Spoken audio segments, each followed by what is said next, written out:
Pufi, sejak kapan Ya. menyukai BTS? Sejak kapan ya? Kalau ditanya, sebenarnya semenjak debutnya. Jadi BTS itu kan pertama kali debut itu 8 tahun lalu, 13 Juni 2008. Jadi, kok 2008? 13 Juni 2013. 2013. Ya. 2013. Nah, besok hari Minggu itu mereka ulang tahun 8 tahun itu maksudnya. Oke. 8 tahun besok itu. Sebenarnya waktu itu sudah ngikutin karena kan saya itu apa ya, ngerti K-pop itu maksudnya itu dari adik-adik itu ngefans sama K-pop, tapi dia itu banyaknya ngefans sama yang boy group generasi kedua. Jadi kalau BTS ini generasi ketiga, jadi generasi kedua. Adik-adik itu ngefans sama yang namanya Big Bang dulu, G-Dragon. Nah udah, akhirnya lumayan ngulik lah yang namanya boy group sama girl group di K-pop ini. Terus habis itu lihat Super Junior apa segala macam. Jadi sewaktu ngulik boy group itu bermunculanlah kemudian di tahun-tahun itu yang generasi ketiga ini termasuk salah satunya BTS. Dulu sempat lihat, tapi waktu awal-awal tuh masih ngerasa Biasa apa aja ya gitu. bedanya sama K-pop lain gitu kan Mas. Karena K-pop ya gitu kebanyakan memang serupa. Di sana kan ada beberapa agent yang besar gitu kan. Nah itu kadang-kadang kalau dari sesama agent biasanya karakternya tuh ya sama cenderung sama gitu kan. Nah waktu itu gitu, terus habis gitu tapi ngeliatin terus, maksudnya ngikutin sampai dia agak-agak gede 2013. Nah sebenarnya pertama suka itu waktu dia album pertama udah ada yang catchy, lagunya udah yang catchy, tapi terus sampai ada dia ngeluarin yang kayak Spring Day gitu. Nah itu tuh udah makin suka gitu kan.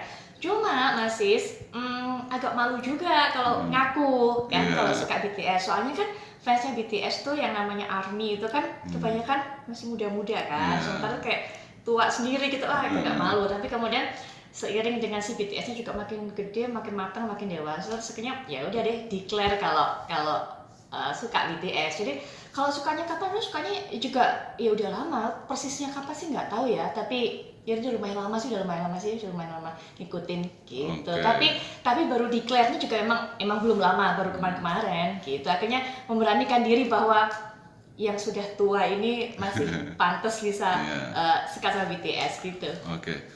Nah, kira-kira apa keistimewaan BTS ini kalau dibandingkan dengan boy band yang lain? BTS itu beda sih beda. Packagingnya beda, kemudian lagu-lagunya beda. Kalau buat saya pribadi, saya sendiri bukan yang terlalu suka banget sama K-pop sebenarnya. Saya tuh lumayan kalau soal musik lumayan banyak referensi. Basicnya saya tuh sebenarnya suka The Beatles, Stevie Wonder. Waktu saya ABG itu saya gede di zaman-zaman Britpop gitu kan. Jadi semua musik dengar. Tapi kalau di Malang juga dengar dangdut, semua musik dengar gitu kan. Jadi saya cenderung bisa menerima semua musik, termasuk K-pop. Walaupun nggak maniak gitu, mungkin nggak kayak anak-anak lain terlalu maniak, tapi saya dengerin semuanya. Nah menurut saya kalau dari segi musik, dari semenjak album debutnya Too Cool for School itu, BTS tuh memang ada beberapa lagu yang beda sama K-pop lainnya, nggak terlalu Korea, malah cenderung lebih ke kayak R&B atau hip hopnya Amerika itu ada kayak gitu kan. Itu soal lagu. Makin kesini juga makin kerasa vibe-nya, lagunya tuh beda sama K-pop yang lain, lebih ke internasional, makanya itu lebih diterima sama internasional.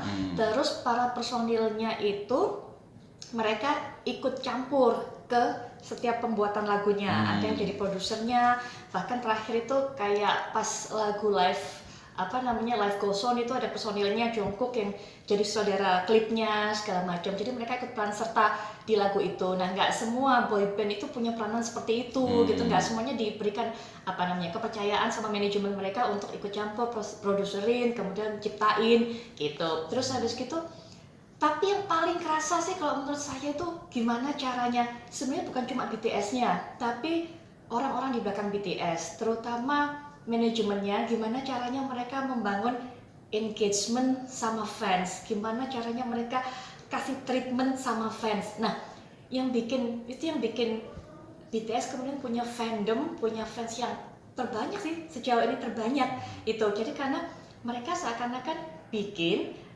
bahwa BTS itu akan selalu ada buat fansnya.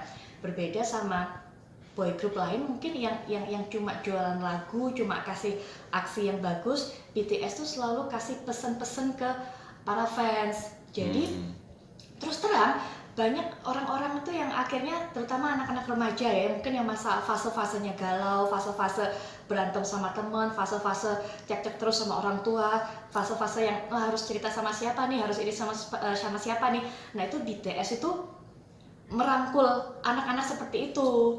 Dia itu setiap tampil, setiap album dia selalu kasih pesan, mulai dari kayak love yourself, jadi kayak cintai dirimu sendiri, terus speak yourself, jadi kayak kamu mau ngomong apa, ngomong aja, yang kayak gitu-gitu. Jadi itu sih ada message yang diberikan oleh BTS ke para fansnya. Itu kayaknya yang bikin dia beda sama grup-grup lainnya. Oh, jadi ada nasihat positif gitu ya, nggak sekedar nah, lagu. Itu masih yang bikin BTS kemudian dipanggil sama PBB.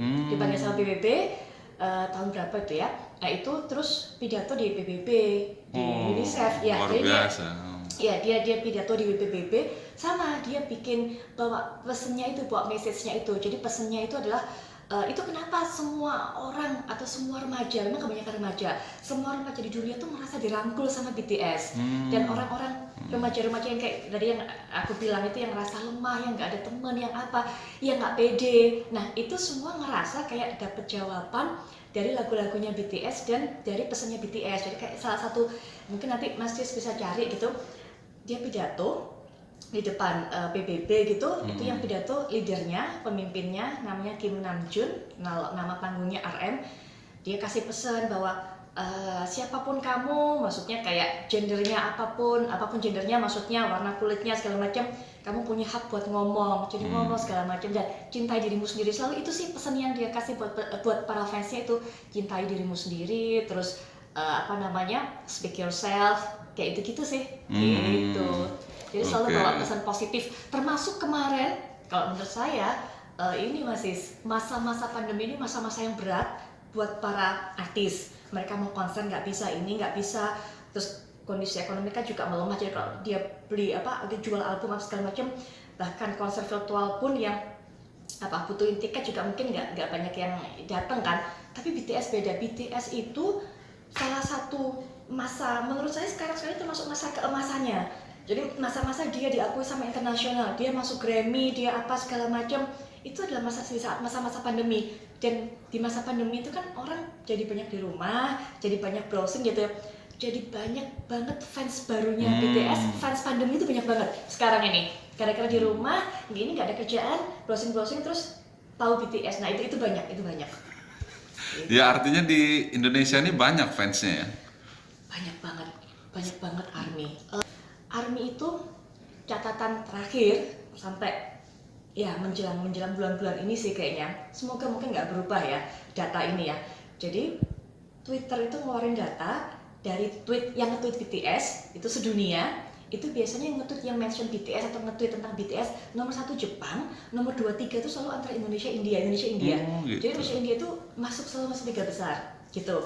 Nah soal award juga kan, nggak semua award tuh diberikan kepada BTS tuh lewat penilaian juri kan, atau lewat hasil album segala macam. Ada yang kayak lewat voting. Nah kalau yang lewat voting itu fans Indonesia berjasa besar. itu masuk tuh. Kemarin kayak di Billboard Award semua itu pasti Indonesia itu. Ya pantesan hari ini McD diserbu gara-gara ada ARMY, BTS. the power of ARMY. Dia ada fans clubnya? Ada fans clubnya? Namanya ARMY, ARMY. ARMY. Itu sebutannya. Jadi kalau di Korea masing-masing grup boy group, girl group itu punya fandom sendiri-sendiri. Kalau dulu ada Super Junior namanya ELF, kayak gitu-gitulah banyak. Kalau ditanya nama personilnya apa nggak? Apal. Ada 7. Okay. Nah, jadi masih ada Chan gitu namanya, Yel ya, ada Yel. Okay. Yel yang selalu suarakan sama si ARMY ini setiap konser. Jadi dia itu nyebut 7 personil ini berurutan. Okay. Yang pertama itu selalu Kim Namjoon. Kim Namjoon itu punya nama panggung RM. Kim Namjoon itu kelahiran 92, 93, 94. dia leadernya, dia pemimpinnya, dia disebut pertama selalu Kim Namjoon. Nah 6 terakhirnya itu berdasarkan umur. Jadi setelah Kim Namjoon dia kan selalu bilang Kim Seokjin. Kim Seokjin itu yang Jin, dia kelahiran dia paling tua, kelahiran 92. Kim Seokjin, habis gitu namanya Min Yoongi. Min Yoongi itu nama panggungnya Suga, itu kelahiran 93. Setelah itu Jong Ho Sok, itu nama panggungnya Jae-ho, itu kelahiran 94 sama kayak RM yang leader tadi. Setelah itu yang disebut habis itu Park Jimin. Park Jimin itu berarti kelahiran 95. Habis itu Kim Taeyong. Park Jimin itu yang disebut Jimin. Terus Kim Taeyong. Kim Taeyong itu V, nama panggungnya V. Dia 95. Nah, yang bungsu yang paling kecil istilahnya maknae itu 97 Jong Jungkook. Gitu. Luar biasa sekali. Nah, kalau dari 7 ini yang mana yang paling disuka? Pasti ada lah kan? Saya suka RM. Jadi kalau kita tuh saya kayak di fans K-pop tuh punya ini apa namanya, idola namanya bias gitu, ininya siapa gitu. Nah itu RM si leader tadi itu Kim Namjoon itu sama yang kedua Jin Seokjin itu yang karena ganteng si Jin. Jin cakep. Nah jadi mas ini salah satu juga gitu. Kalau yang sudah suka K-pop pasti ngerti ya. Tapi kalau mungkin yang tidak K-pop, jadi mas di girl group sama boy group itu di bentukan Korea itu dia tuh selalu punya leader. Itu ada satu yang disebut sebagai leader. Nah terus ada yang disebut sebagai visual. Visual itu adalah yang benar-benar dijual penampilannya. Bukan artinya dia nggak bisa nyanyi, dia bisa nyanyi juga. Nah kebetulan di BTS itu visualnya salah satunya adalah kan V sama Jin. Jin itu karena emang cakep banget. Cakep ya? Parah, cakepnya parah. Oke, nah ini pertanyaan terakhir nih. Kira-kira hal apa yang harus diketahui sehingga seseorang itu bisa disebut sebagai fans berat BTS? 2 aja. Apa ya? Tiap orang beda-beda mungkin ya. Tapi mungkin saya bisa share hal-hal kecil, hal personal mengenai mereka, mengenai BTS ini. Jadi mas dulu yang namanya boy group, girl group itu mungkin nggak kayak Indonesia. Jadi mereka itu harus melewati masa latihan, masa sebagai trainee itu dari masa sekolah mereka. Di sana kan udah kayak industri yang mateng gitu kan. Jadi orang tua mungkin mengirim anaknya, jadi ada seleksi, audisi dilakukan oleh si manajemen tadi itu. Ada yang lolos apa segala macam, mereka hidup di asrama gitu ya istilahnya, mungkin di asrama hidup bareng mulai dari sekolah apakah untuk dilatih, dibentuk segala macam. Nah Namjoon si leadernya itu adalah anggota pertama yang gabung di BTS di antara 7 orang ini. Jadi tadinya si Namjoon itu akan dibikinin grup hip hop sama teman-teman lainnya, tapi ternyata personil lainnya merotol setelah tahu ini mau dibikin boy band segala macam. Ya udah akhirnya dia yang tinggal di situ akhirnya. Jadi itu mungkin fun fact pertama mengenai si personilnya. Jadi bahwa si leader itu adalah personil pertama yang di BTS dan dia itu di tengah-tengah masa trainingnya itu sempat kayak galau gitu dan sempat mau pulang ke rumah, sempat mau kabur, maksudnya mau pulang ke rumah, mau keluar aja dari training karena training ini berat, nggak ketemu orang tua, jadi kayak belum dari asrama, pergi sekolah dari situ dan hidupnya ya cuma itu. Jadi mungkin dalam sehari bisa tidur cuma sejam 2 jam karena pulang dari sekolah mereka harus latihan dance, mereka harus latihan ini bener-bener serius ekstra waktunya udah habis buat itu. Mereka nggak boleh pacaran gitu, kadang-kadang untuk training itu gitu. Itu sempat mau keluar tapi terus bapaknya si Namjoon ini yang mencegah supaya udah masuk dan ternyata ya keputusannya benar, dia jadi leader dari sebuah grup yang kalau sekarang menurut saya sih ya top the best in the universe kayaknya gitu. Nah terus yang kedua Jin itu adalah member yang katanya kalau menurut dia jadi dia mau turun dari mana gitu nggak tengah jalan gitu. Terus karena ada kayak talent scouting gitu dari manajemen itu, terus lihat muka anak ini kok cakep, terus tawarin mau masuk nggak ke ikut seleksi dong, ikut ini agensi ini segala macam gitu mas. Jadi awalnya itu jadi bukan Jin yang mau sendiri. Jadi Jin itu menurut pengakuannya dia itu yang paling nggak bisa nyanyi dan nggak bisa ngedance. Nah itu sampai sekarang Jin itu harus ekstra keras buat belajar ngedance itu sampai sekarang kayak gitu. Itu Jin. Terus habis gitu siapa lagi? Suga ya. Suga itu apa ya? Suga itu ya Oh ya, Suga itu kemarin habis absen lumayan lama karena cedera bahu. Dan itu baru, jadi dia harus operasi. Nah itu habis gara-gara kecelakaan kayak gitu.